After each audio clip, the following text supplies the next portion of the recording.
The Gospels report events that we would expect to be recorded by others. Now, this is a big one. This is one of my favorites. Does the Gospels report events that we would expect to be recorded by other people?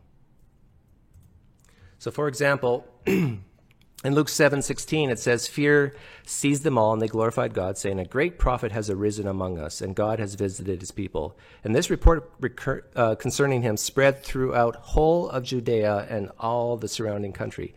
Okay, so now we have the New Testament claiming that this report spread throughout all of Judea and the surrounding country. Yet what I just said before is we have no contemporary evidence of this. Would you expect that we would, given if Luke is correct, that this report spread throughout all Judea, that someone would have written about Jesus? Now, it's like one of those things that absence of evidence is not evidence of absence, but it's like, what would you expect if, one example I heard is, if I make a claim, this is kind of macabre and dark, but if I was to make a claim that I killed someone and the body's in my trunk, and you opened my trunk and there was no body, that's pretty strong evidence that my claim was incorrect, that there is no body in my trunk. Because you look and there's an absence of the body, an absence of evidence. So this is the same thing. We would expect to see some other writings about Jesus' ministry. Matthew 4:24, news about him spread all over Syria, and people brought to him all who were ill and various diseases, those suffering in severe pain, the demon-possessed, those having seizures, the paralyzed, and he healed them. Now you would think, if a man is doing all these healings, all this amazing stuff, and it was spread all over Syria, that maybe, just maybe, someone would have written about it. Here's another thing. Some things are said in the New Testament that I think reasonable people would expect someone would have written about. It was now about noon, and darkness came over the whole land until 3 in the afternoon. That's roughly 3 hours that it was dark over the whole land. For the sun stopped shining,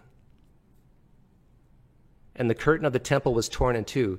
The temple curtain is like one of the most sacred things back then. It would be like whatever city you're in. Imagine the college football stadium being cut in two and nobody talking about it. And then Jesus called out in a loud voice. So here we have two things: 3 hours of darkness. You would think somebody would have written about that during that time, and that the temple was torn in two, both in the contemporary account of that time. So you have to ask yourself, this actually happened in history? Well, here's the thing. First off, like I already said, very little has actually survived from the first century. Maybe other people did write about it. We just don't know, because we don't have those writings. They're gone. There's actually a lot of things that we know were written because later people refer to them, but we don't actually have those writings. Right? There's things from the time of Jesus, from the first century, where we know they were written because someone else later quotes them. But we don't have that. The original that they were quoting, they're gone. All right, so there's all kinds of things. Also, it is not uncommon in history for people to just kind of miss out on what we think are really big events. Right? Hindsight is 20/20. It's really easy looking back thinking, why wouldn't they mention it? Just a few quick examples. Herodotus, he was a Greek historian about 400 BC, I think. He never mentions Darius the Mede.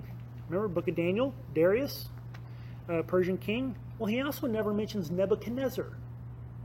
How do you not mention Nebuchadnezzar? How do you be given a history of Babylon and of Persia and not mention Nebuchadnezzar or Darius?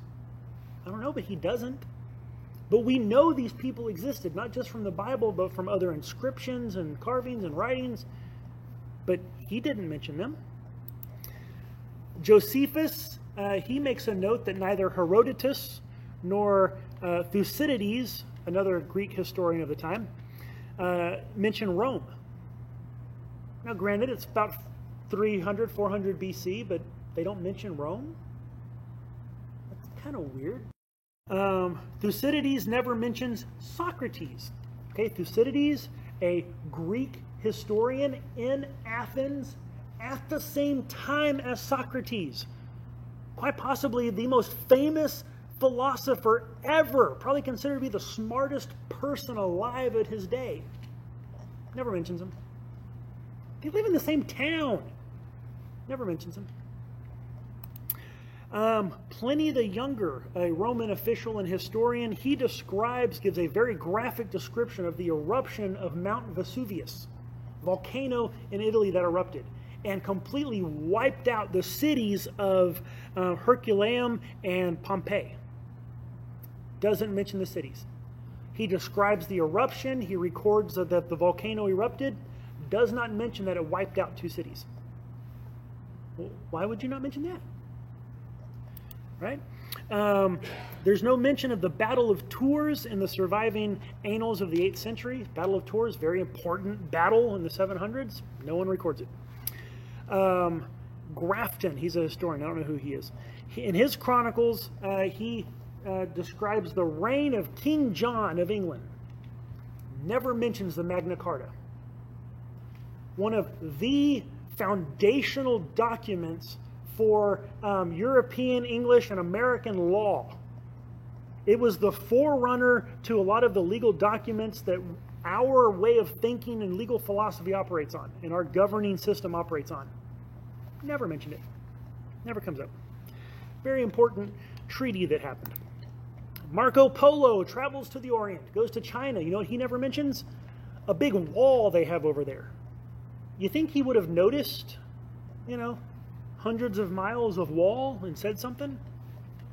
Doesn't mention it. The Archives of Barcelona, capital of Spain, does not record the triumphal entry of Columbus upon his return from discovering the new land, the new world.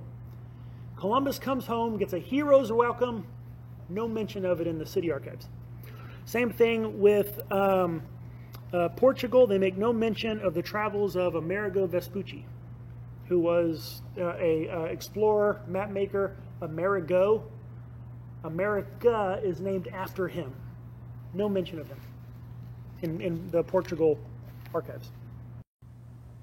That's kind of weird. These are examples of massive, important things that these historians didn't mention.